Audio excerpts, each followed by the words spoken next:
Muy buenos días, amigos. Sábado 18 de marzo del 2023. Un marzo inusual que vamos a comentar a lo largo de esta nueva edición de Pico a Pico. Muy buenos días, Itza. Muy buenos días, Mónica.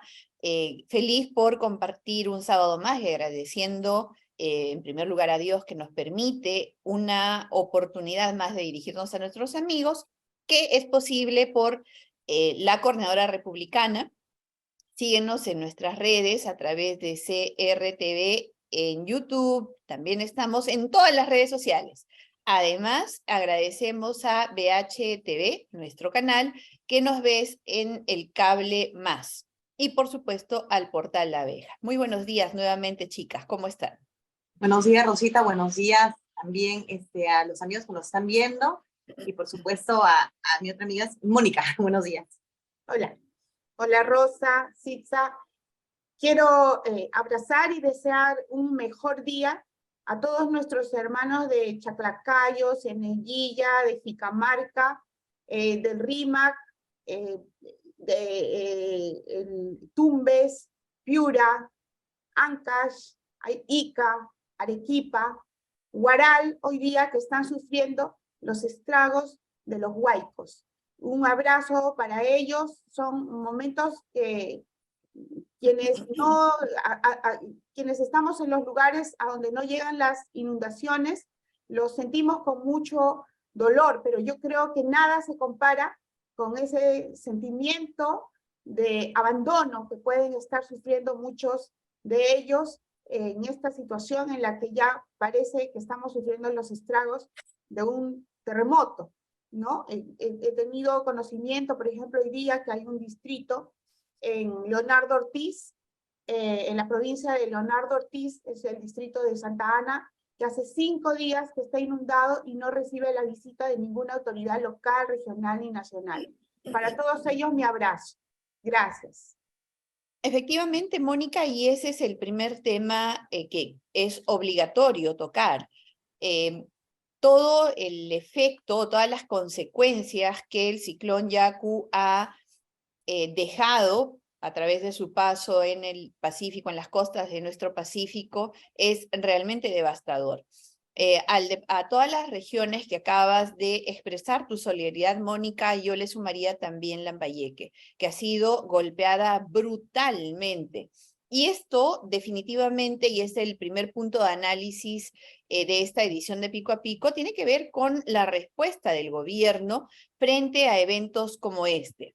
Yo particularmente tengo mucho que contar porque formé parte del Congreso de la República que aprobó la ley para la creación de la autoridad de la reconstrucción con cambios. De hecho, fue una ley que tuvo una creación histórica por su celeridad y además por la enorme colaboración que existió en ese momento entre los poderes del Estado. La ley se dio en 24 horas. El Ejecutivo la presentó, el Congreso la aprobó en 24 horas y le aprobó presupuesto en ese mismo lapso de tiempo, porque la idea era que el impacto que tuvo sobre nuestra sociedad el fenómeno del niño costero del 2017 pudiese ser resuelto de forma célere, eficiente y además dispusiera de todos los recursos que se necesitaban para una empresa como esa, ¿no? Para emprender la reconstrucción del norte. En ese sentido se dispusieron miles de millones. De hecho, entiendo cifras más, cifras menos.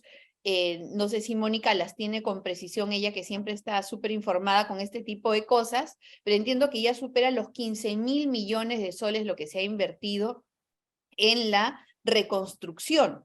Lamentablemente, subrayo y resalto, parece que todo ese dinero ha sido llevado por el agua, llevado por la furia de la naturaleza, y no solamente llevado por la furia de la naturaleza, el agua, los huaicos, las lluvias, los deslizamientos, las inundaciones, sino parece que se ha ido además a los bolsillos de quienes debieron custodiar no solamente la infraestructura de nuestro país, sino por sobre todo la economía y la vida de las personas.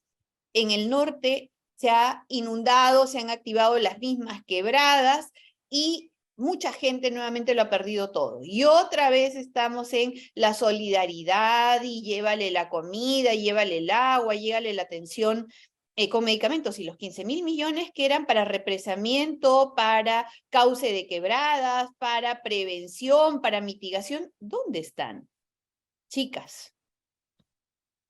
Sí, Sa. Creo que también hay un problema, perdón, te interrumpí un minuto nada más, quiero hacer un comentario al respecto. Todo el mundo está atento a lo que fue esta comisión que se creó, este grupo de trabajo, que no ha sabido dar una respuesta adecuada al presupuesto que se les dio, pero yo insisto, tenemos un problema que siempre se repite, y es que no sabemos elegir a las autoridades regionales y locales. Y si es que tenemos gente que no tiene conocimiento, que no está preparada, que no tiene experiencia, esto va a seguir ocurriendo en todos los sentidos, por un fenómeno de la naturaleza o por un tema también de un levantamiento de la sociedad. Siempre son las autoridades locales las que son las primeras responsables de hacer que este tipo de temas no sucedan, de prevenir. Y en la prevención está la respuesta, porque ya se ha dicho todo, todos los noticieros hablan sobre este tema de los huaicos, los deslizamientos, lo que está pasando a nivel nacional, el sufrimiento de tantos peruanos que podría ser evitado por, en primer lugar, señores, fijarse a quiénes eligen, ¿no? Mónica. Bueno, sí. Yo creo que es fundamental la relación que tienen las autoridades locales, es la bisagra que une los reclamos del ciudadano de a pie con quien elabora, aprueba, autoriza, ejecuta el presupuesto, ¿no? Pero hay alguien aquí a quien estamos olvidando, ¿no? Alguien que, como dije antes de empezar el programa, está pasando piola, y es nada más y nada menos que la presidenta Dina Boluarte. Cuando se creó la Autoridad para la Reconstrucción con Cambios, en la ley de creación de la Autoridad para la Reconstrucción con Cambios, se dispuso que el plan de prevención ante desastres naturales, el plan de reconstrucción y de prevención era aprobado o es aprobado y permanentemente supervisado para ser modificado si es que es necesario por el Consejo de Ministros. Consejo de Ministros que ha estado integrado desde el 21 de julio del 2021, disculpen, desde el 28 de julio del 2021, por quien hoy es nuestra presidenta. ¿Qué nos tiene que decir la presidenta respecto de su labor? Que como ministra a ella le correspondió en materia de la reconstrucción con cambios. Nada, ¿no? Se ha centrado todo en un organismo que ha funcionado muy mal, pero muy mal, es la reconstrucción con cambios, que se ha dedicado a repartir el dinero en consultorías. Pero en realidad hay una culpa compartida, aquí hay una responsabilidad compartida. Rosita preguntaba, ¿no? ¿Cuánto se ha invertido? ¿Cuánto se ha invertido? Mira, yo lo que te puedo decir en esos momentos es que solamente en el año 2022, no estoy hablando de los años anteriores, porque la Autoridad para la Reconstrucción con Cambios existe desde el año 2017. Pero solamente en el año 2022 la Autoridad para la Reconstrucción con Cambios tenía un presupuesto para ejecutar obras directamente, este organismo, 1.500 millones de soles. Solamente en el 2022. Y hoy, esta Autoridad para la Reconstrucción con Cambios tiene 2.000 obras paralizadas. 2.000 obras paralizadas. Gran parte de ellas tienen que ver con obras para la defensa ribereña, obras para la protección contra los desbordes e inundaciones, ¿no? Y hay obras, son aproximadamente 30, que ni siquiera están paralizadas, sino que ni siquiera han empezado su ejecución aún teniendo un ganador de la buena pro. Entonces, efectivamente, la Autoridad para la Reconstrucción con Cambios ha sido simplemente un saco roto para gastar plata. Pero hay otras responsabilidades. Claro, Mónica, entiendo que son más de 10.000 millones de soles, la cifra ya incluso o alcanza los 15.000 millones de soles que desde el 2017 hasta el 2023 se han destinado a la reconstrucción con cambios. Es verdad, como dice Sitza, que hay una responsabilidad compartida con los gobiernos regionales y los gobiernos municipales, tanto provinciales como distritales. Sin embargo, a diferencia de los otros programas que tiene el Estado, la Autoridad de la Reconstrucción con Cambios ha trabajado con información, con data que han levantado la misma Autoridad de Reconstrucción con Cambios con el apoyo de los gobiernos municipales y regionales. Y la administración del dinero, la ejecución del presupuesto en los montos más grandes, en las obras que debieron para reencauzar quebradas, por ejemplo, para hacer las mega obras de drenaje, las ha administrado la Reconstrucción con Cambios. Es más, la han administrado bajo este modelo que lo venden y lo siguen vendiendo como la panacea y la solución a los grandes problemas, estos contratos, estos convenios gobierno, que guachafamente les dicen los G2G, ¿no? Gobierno a gobierno, y que en realidad están resultando una enorme estafa, además, porque como todo lo que se ha hecho con los organismos internacionales y ahora de gobierno a gobierno, no tienen supervisión, no están bajo el control de la Fiscalía, ni la Contraloría, ni el Ministerio Público, ni nada. Y no en se puede realidad, ni apelar, nada. Nada, el oscurantismo total. Medio minuto que te quito a ti, le quito a Silsa.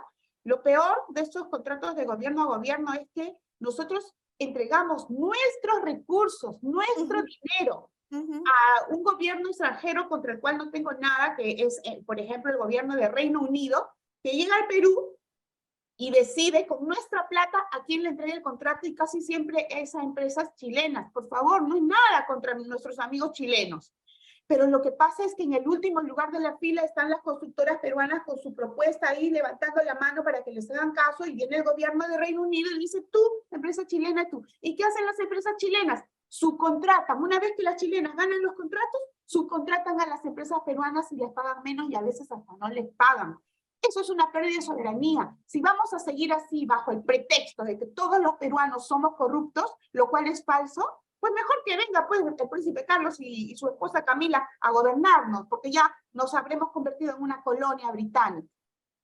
Mónica, no solamente eso, ahora le doy el pase a Sitza, que seguramente le estamos quitando toda la oportunidad de hablar. No solamente es eso, sino que el gran problema es asumirnos incapaces de resolver, de ejecutar. Entonces, como los peruanos somos unos inútiles, llamamos a otros gobiernos que sí saben para que resuelvan problemas, sobre todo en este caso del fenómeno del Niño, o de Yaku, o de las quebradas, los deslizamientos o cualquier otra contingencia climática, en un país tan diverso como el nuestro, tan particular como el nuestro, tanto en la forma en la cual la naturaleza ha diseñado nuestro país, como en la forma como los peruanos, por nuestra idiosincrasia, hemos respondido a eso. No en todos los lugares del mundo la gente vive en el cauce de las quebradas, de los ríos. No en todas partes del mundo han construido en el curso del río. No, entonces traer soluciones extranjeras para problemática que es local totalmente, asumiendo que ellos van a saber cómo resolverla, es realmente un despropósito. Amén de que al final, como no conocen, como no pueden, como muy bien describe Mónica, terminan contratando a la empresa local porque es la única que va a entender la dinámica que tiene nuestra idiosincrasia, nuestra geografía, nuestra forma de contratar y, por supuesto, como no, nuestra política para poder implementar las soluciones. Sitza. A mí, realmente este tema del Yaku y del fenómeno del Niño que se nos avecina, y ya lo han dicho en todos los medios de comunicación los expertos, realmente me preocupa muchísimo que todo el país haya dirigido su atención al norte cuando tenemos un sur, un Puno todavía con los problemas latentes y con las amenazas de estos grupos extremistas, de la reactivación del sendero con este FENATEP, que ya todo el mundo sabe que es, nada más le cambiaron el nombrecito, que están promoviendo salir nuevamente, bloquear nuevamente carreteras, hacer sus desmanes, seguramente tomar más comisarías, asustar a la gente, y lo que quieren ellos es tener Puno como zona liberada de sendero, como lo hicieron en los 80s, los 90s. Entonces, nosotros debemos de también dar un mensaje fuerte para que el gobierno se encargue de esta situación, que sí se les permita a las Fuerzas Armadas utilizar sus armas para detener este tema. No es un pueblo que está reclamando derechos ni reivindicaciones, es la informalidad que quiere tomar el poder y quiere hacerse ellos del manejo total de lo que en Puno significa, no solamente el problema de Puno, sino la paralización de toda la región sur, porque con Puno tiene que ver Arequipa, con Puno tiene que ver Moquegua, Tacna y demás, por el tema comercial que se ejerce en el sur, y porque dependemos también de esta región.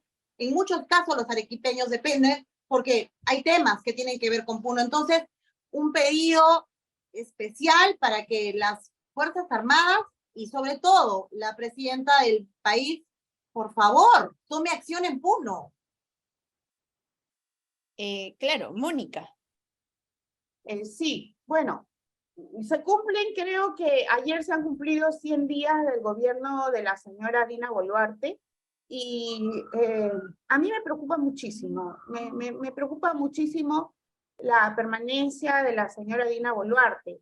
Obviamente, los reclamos, los objetivos de aquellos asusadores de violencia que trajeron muerte para puneños, para miembros de nuestro ejército y para miembros de la sociedad civil, ellos tienen una agenda propia, un objetivo propio, que es la de establecer su ruta del narcotráfico.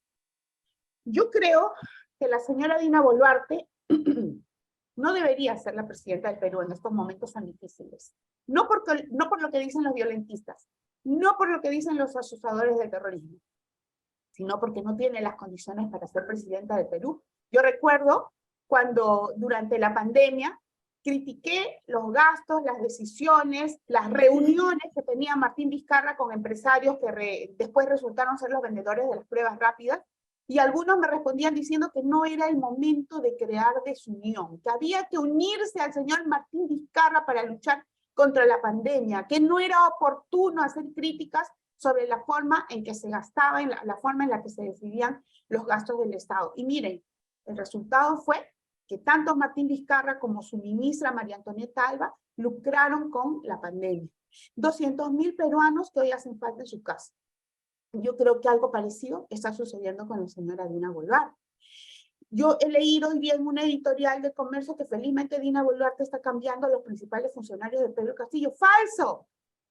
Si ella tiene como ministro de Defensa a alguien que ha sido señalado como por haber formado parte de un grupo de militares que estuvo apoyando a Pedro Castillo el día del golpe de Estado.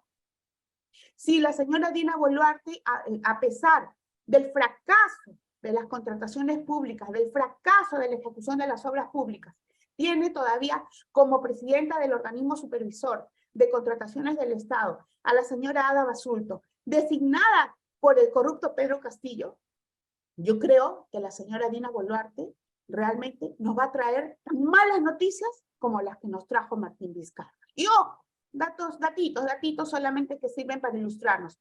¿Saben cuánto se gastó en la Autoridad para la Reconstrucción con Cambios en consultoría en los meses de enero y febrero de este año con Dina Boluarte? La Autoridad para la Reconstrucción con Cambios en enero y febrero de este año, con Dina Boluarte como presidenta, ha gastado 15 millones de soles en consultorías.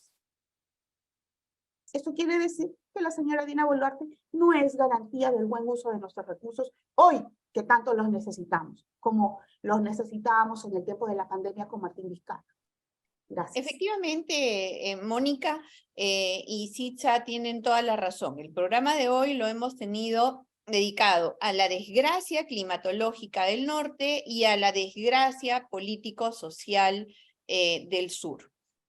Terrible, nuestro país no está, o más bien está convulsionado de norte a sur, de Tumbes a Tacna, de Hilo a Chimbote, en fin, está bastante mal. Y todo tiene que ver con el pésimo manejo que han tenido nuestras autoridades, que con ingentes recursos económicos, con todas las facultades entregadas, no han resuelto. Y eso al final se convierte en el terreno, en el caldo de cultivo óptimo para toda la violencia que vemos después, para la pobreza, para la violencia, para la delincuencia y, por supuesto, al final perdemos todos. La Autoridad para la Reconstrucción con Cambios tuvo precisamente ese objetivo, generar cambios, reconstruir, pero generando cambios. Es decir, la idea era que la prevención fuese el eje y no solamente la mitigación. ¿Se ha prevenido algo? Los resultados obviamente dicen que no. Y hemos tenido un ministerio, porque es un ministerio más, de hecho la Autoridad para la Reconstrucción tiene facultades ministeriales, tiene sueldo ministerial, tiene prerrogativas ministeriales, y hemos visto a una serie de personajes que han pasado al frente de la autoridad. Entiendo que incluso ahora está sumamente cuestionada Amalia, olvidé el apellido de la funcionaria. Mónica, tu micro. Amalia Moreno. Amalia Moreno Vizcarra, ¿no? Amalia Moreno entiendo que es una de las que más presupuesto ha ejecutado con resultados cero. Y entonces creo que ahí amerita una investigación profunda y que además tenga sanciones para que hechos como estos no los tengamos que estar comentando cada día. Porque cada día es dinero que se fue al agua, dinero que se fue al agua, dinero que se fue al agua. Entonces no es falta de recursos. Tampoco falta de capacidades, es personas deshonestas e inescrupulosas que terminan administrando estos, perjudicándonos a todos. Y en el sur, y por supuesto, ahí hemos tenido el gobierno de Martín Vizcarra, el gobierno de Pedro Pablo Kuczynski, el gobierno de Martín Vizcarra, el gobierno de Francisco Sagasti, el de Pedro Castillo, que tuvo como primera vicepresidenta a la señora Boluarte y ministra de Desarrollo e Inclusión Social desde el día 1, que no venga ahora a decirnos ampay me salvo, es culpa de los gobiernos anteriores y los anteriores de los anteriores, y así sucesivamente. No, señores. No, señores, todos tienen su cuota de responsabilidad en esto. No quiten cuerpo, asuman y hagan lo correcto ahora. La señora Boluarte, por supuesto que es responsable, porque ha sido ministra del sector precisamente que tenía que trabajar las políticas para los más vulnerables.